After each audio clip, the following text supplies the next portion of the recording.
next video will be, not this one, but the next one will be more interesting. I've made some clips of me stripping down this. Not really know what I'm doing, see what I can find out, but I still can't get it to charge.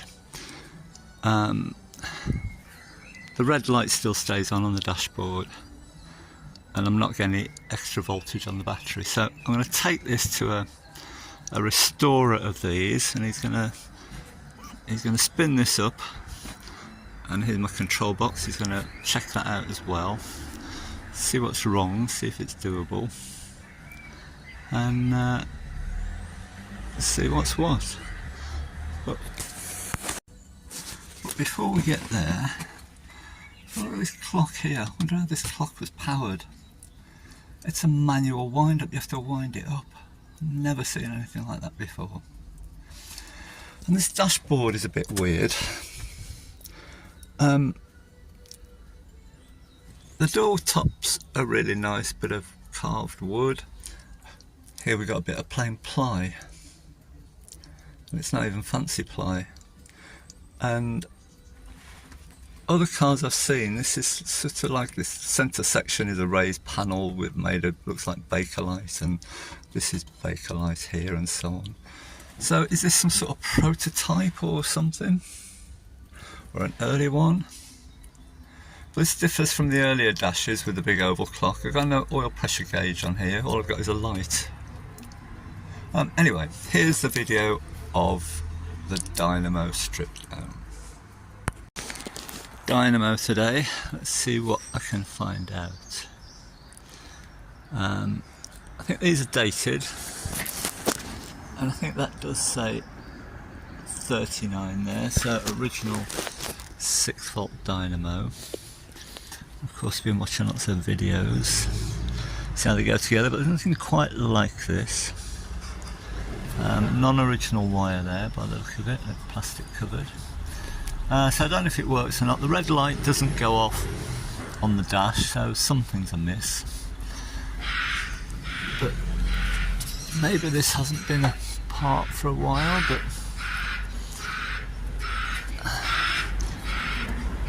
let's do a few tests. One thing I've been told about this, which I've never come across, is when you switch the headlights onto dipped, only one headlight comes on, which would be the passenger one. Passenger side, near side.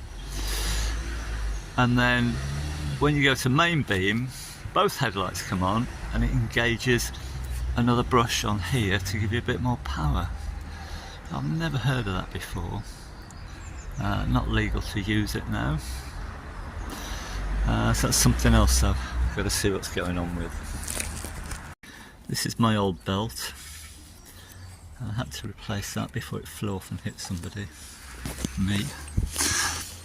The nearest belt I found, try and find the size. There's the size. So this is 1090 long. It's supposed to be 13. I think that's 13 mil wide, is it? It goes quite deep into the V though. And there's zero adjustment on this, which is just bonkers. I did get a couple of belts with the car. I'm not sure if they're the right ones or not, but they're rock hard. And trying to prise on a fixed length belt is just bizarre. So anyway, I put a little adjuster on here, which moves it up about an inch. Because the more you move it up, the more it throws out the centre line of the fan. So I'll perhaps look out for another belt, but that works for the moment. So of course this is unlike anything I've seen on the internet. I can't see any F&D mark there, and there's no big terminal and little terminal, they're the same size. But if this is wired correctly, which I don't know if it is, we've got the big wire to the bottom, and if you look at the control box, the big wire is the Dynamo, and the F field is the top. Right, so that communicator. That's pretty black in there. This is quite different to ones I've seen on YouTube. They've got two screws on this end, two long screws that go through to the front plate. This one hasn't. They're on this end. So you've got to disassemble all that pulley and fan business to get to them. Right, fan removed. Let's give it a test here. So I've got these two connected together. I've got, this is 6-volt battery charger. So we've got positive going to ground, and I think if I touch one of these, it should fire into life. Oh, well, it moves, but barely. Not sure you caught that, did you?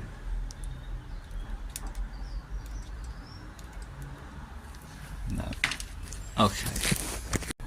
Right, how easy is this going to come apart? I know where my money is. This seems to fit 15/16. I don't know how you're supposed to grip it.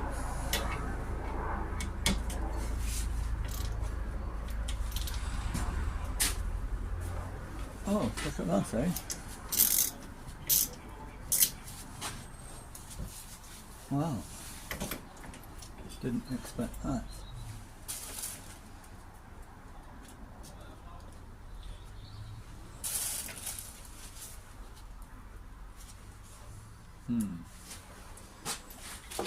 Now then.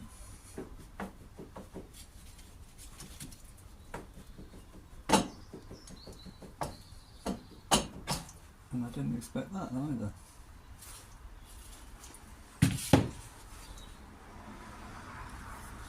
We've got the key in there.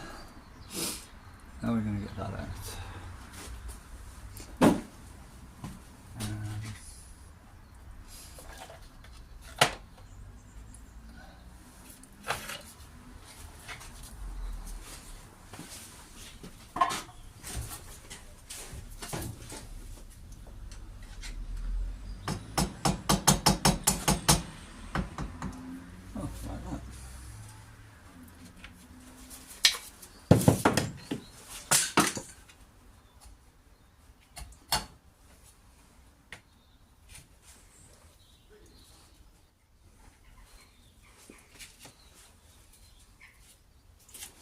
And there's the screws. I'll put a bit of squirt on the other end. Looks like there are locators here, so it'll only go back in one place, but I've dotted it as well with a centre punch. The one screw you can't actually see it because it's under this this plastic connection. Well, this has been apart before, obviously. These screws are a bit gnarled up.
It's more this end I'm interested in.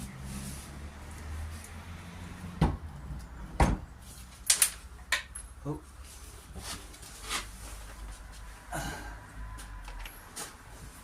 Split washer.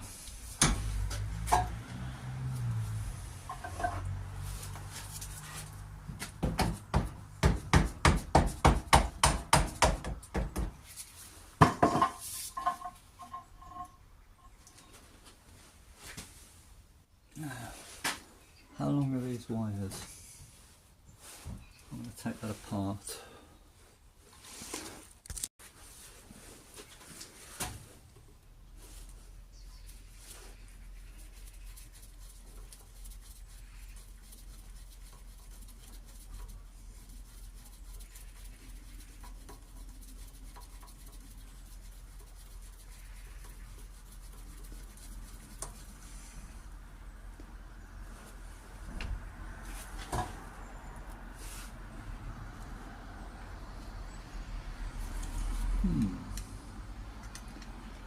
I would have thought those terminals would push through that plastic housing.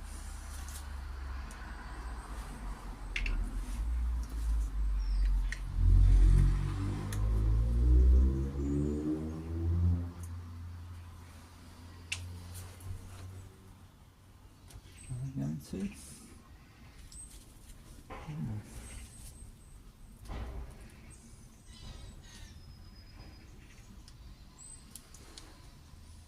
Don't look like they want to. I've given up on that end. They don't seem to come in or out or either way, so I'm going to have to pull a hole out from this end. But how you change the brushes, I don't know. Maybe we'll see when we get into it a bit more.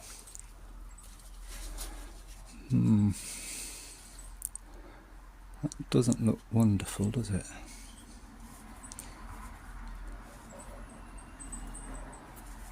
Oh well, we'll give it a chance.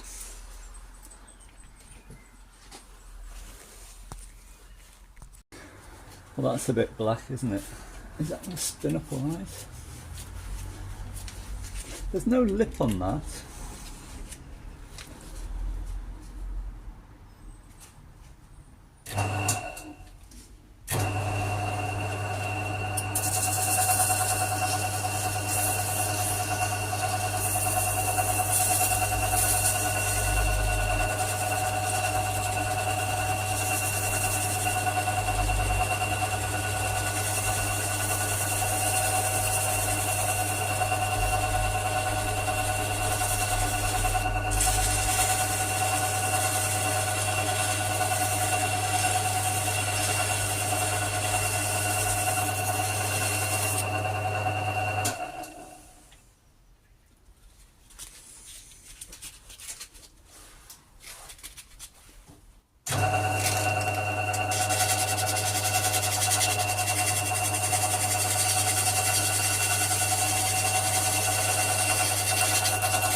I'll leave it at that.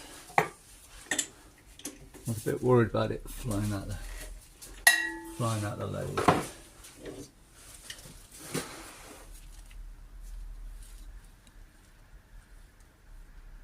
I'll try and clean those slots out.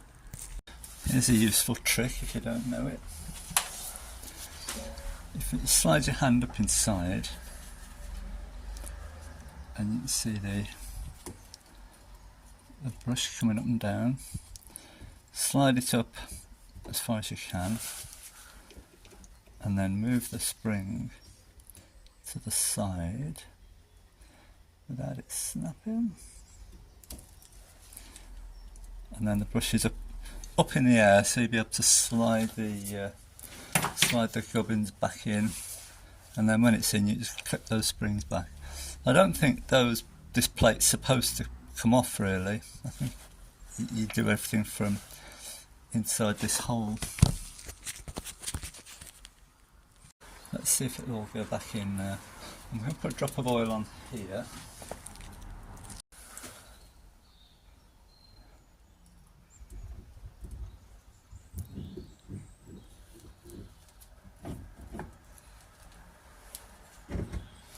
That's in. Where's the locator? Didn't look for that. Yeah, we're on that.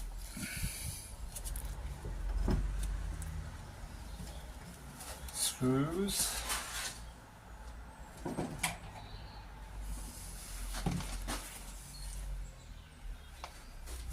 Just rub a little bit of grease on those.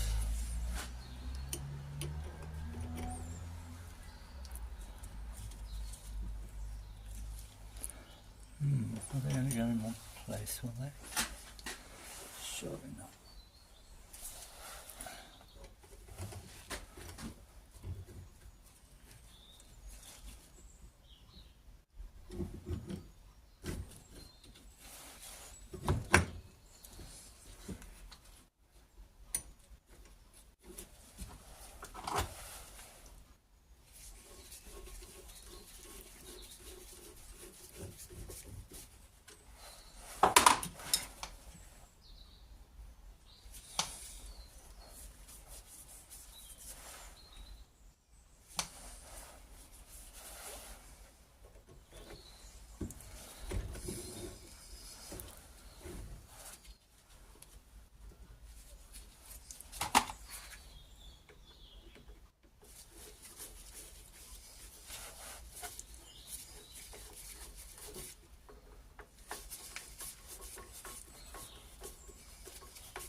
Should be going back now.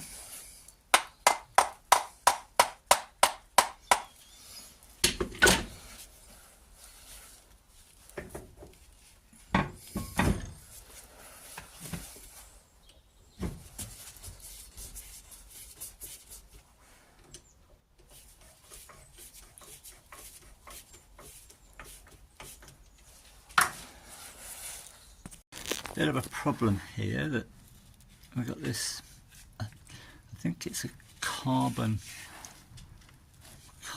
something. It just fell to pieces, and to be honest, I don't really know where it came from. Anyway, where are we? That all went together nice, so I'm just going to put that spring back. You see, there's the spring. Move it over onto, push the brush down. Brushes are good. A pair of pliers on there, I think.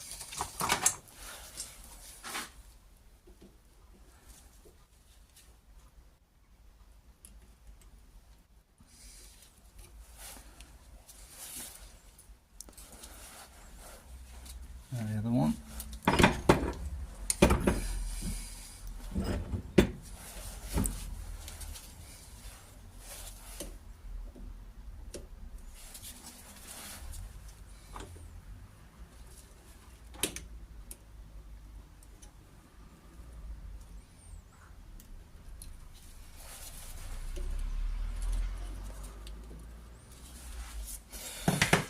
Okay, same as before. Let's see if it will go. No.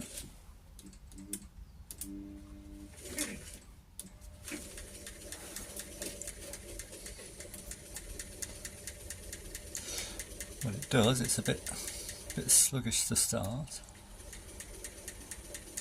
But I didn't actually clean the ends of those brushes. I bet they're a bit grubby.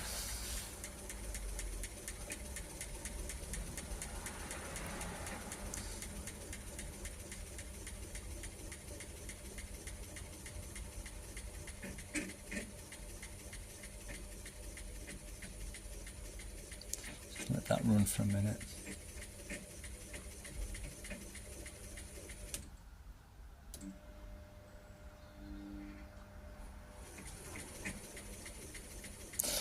Well, at least it's got a chance, hasn't it?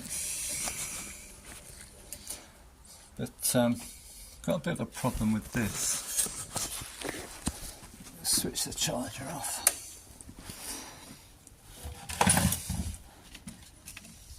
Where are we? This thing here, I think it's a carbon, some sort of carbon something or other, but this fell out, and to be honest I don't know where it came from. It fell out in pieces. So whether that's essential, probably is. Right, all back together. Let's see if that's done anything. Ignition light, oil light.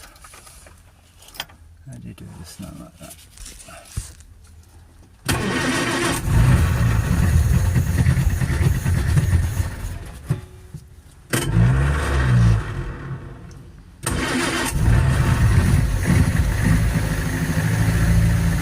Nothing.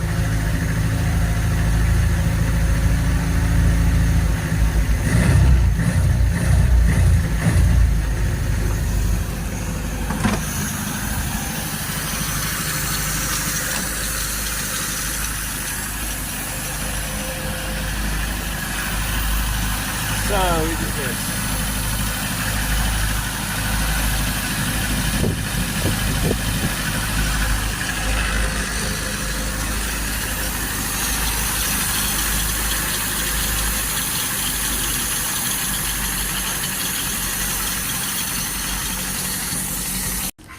So I think what should happen, this is the cutout I believe.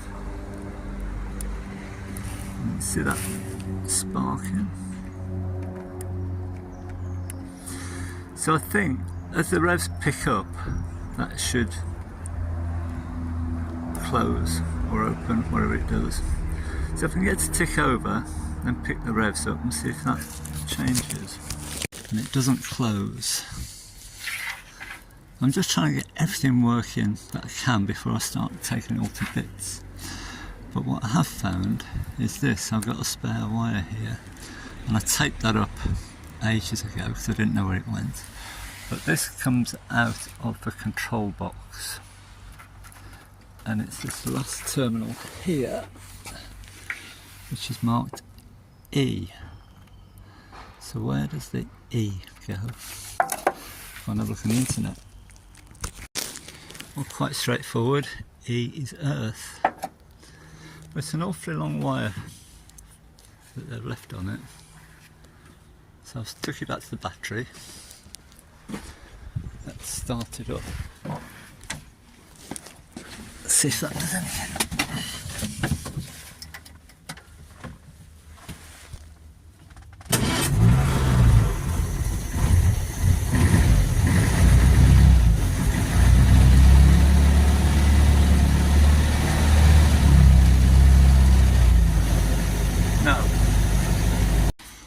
As far as I can tell, it all seems to be wired as it should, except for this one. This one does come off a live, but it's a permanent live, it's not ignition switched. But that shouldn't affect it doing anything. The only other wire I've got this wire hanging around, completely rotten. But that's a permanent live. And I've got a connector there which is hanging in midair. I want to see what that one does. Right, next day, bit of thinking, bit of research. Disconnected the two wires to the Dynamo, linked them together, those two terminals. Voltmeter to the red one to earth, the black one, when it fires up, I'm going to touch it on there. And if I've just tried that, and at really low revs I get a reading of 1 or 2 maybe. Pick the revs up slightly and I'm getting a good 6 volts just at slight revs, so I think that's actually good. It's not marked on here which is field and which is the other one, wherever it is. So I'm wondering if these have been put on back to front. Try and establish which terminal is which.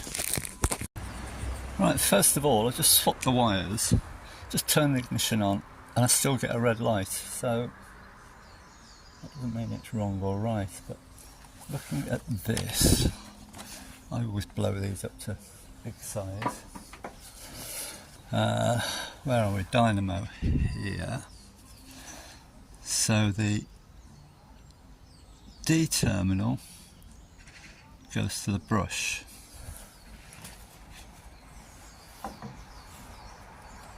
So I do connectivity. There's the brush. It's the bottom one. The bottom one is D. So that should go to D on the control box. Right, so the original wiring was correct. So let's fire it up again and see what I can find out.